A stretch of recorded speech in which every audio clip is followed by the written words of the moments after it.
Kita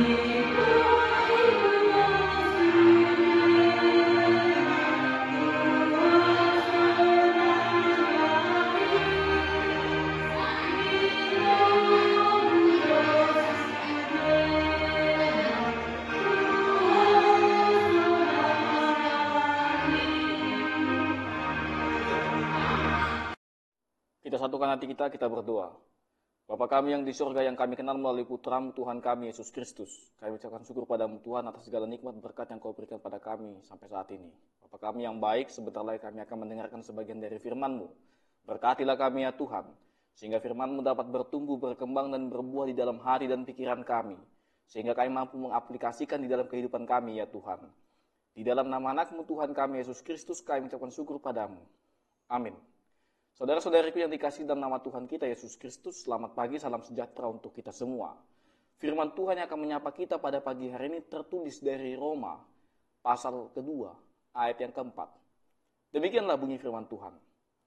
Maukah engkau menganggap sepi kekayaan kemurahannya, kesabarannya, dan kelapangan hatinya? Tidakkah engkau tahu bahwa maksud kemurahan Allah ialah menuntun engkau kepada pertobatan? Saudara-saudariku yang dikasihi dalam nama Tuhan kita Yesus Kristus, pernahkah kita duduk sejenak, diam dalam keheningan, dan mencoba untuk merenungkan satu pertanyaan yang paling sederhana?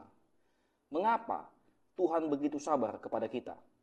Mengapa ketika kita jatuh ke dalam dosa, Tuhan tidak langsung menghukum kita?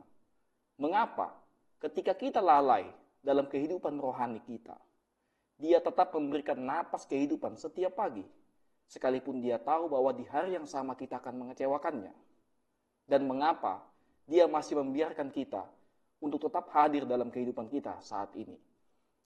Jika kita merenungkan dengan sungguh-sungguh, kita akan mulai menyadari bahwa semua itu bukanlah sesuatu yang layak kita anggap biasa, tetapi merupakan bukti dari sesuatu yang sangat dalam, kesabaran dan kemurahan Allah yang begitu kaya. Ayat dalam Roma pasal 2 ayat yang keempat muncul dari sebuah konteks di mana Rasul Paulus sedang menegur mereka yang merasa dirinya benar, tetapi tidak hidup dalam pertobatan yang sejati. Mereka menghakimi orang lain, tetapi tidak memeriksa diri mereka sendiri. Dalam tegurannya, Paulus mengingatkan bahwa mereka sungguhnya sedang menganggap sepi, bahkan meremehkan kekayaan, kemurahan, kesabaran, dan kelapangan hati Allah. Padahal, seluruh kebaikan Tuhan itu diberikan bukan untuk membuat manusia merasa aman dalam dosanya, melainkan untuk menuntunnya kepada pertobatan yang sejati.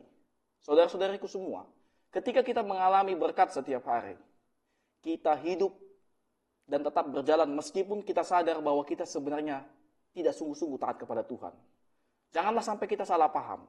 Janganlah sampai kita berpikir bahwa Tuhan menyetujui kehidupan kita hanya karena Ia belum menghukum kita. Ingatlah bahwa kesabaran Tuhan bukanlah bentuk pembiaran dari Dia.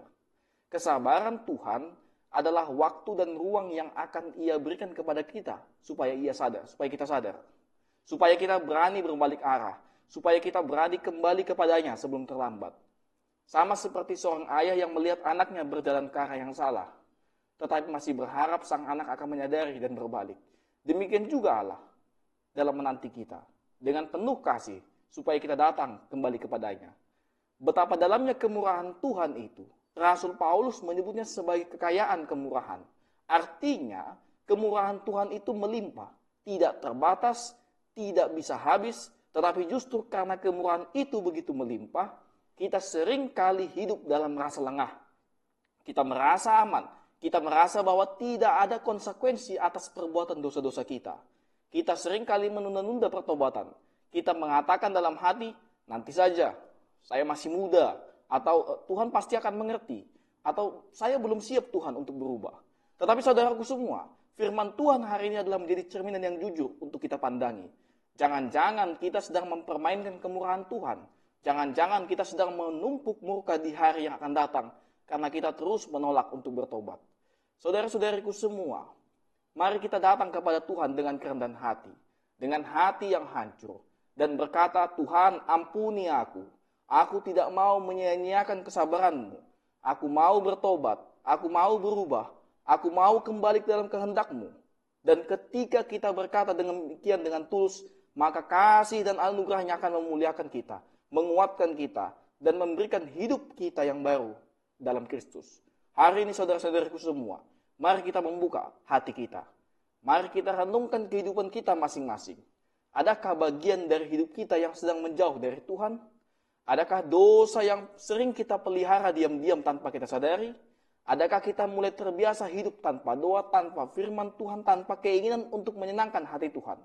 Jika iya, maka hari ini Tuhan sedang mengetuk hati kita dengan firman-Nya.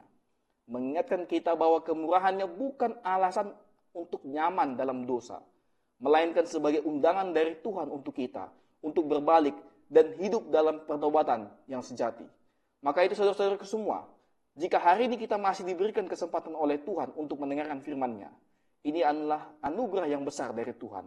Jika hari ini hati kita bisa disentuh oleh teguran Tuhan, ini adalah pertanda bahwa Tuhan belum menyerahkan kita kepada kekerasan hati kita sendiri. Dan itu artinya masih ada waktu untuk bertobat.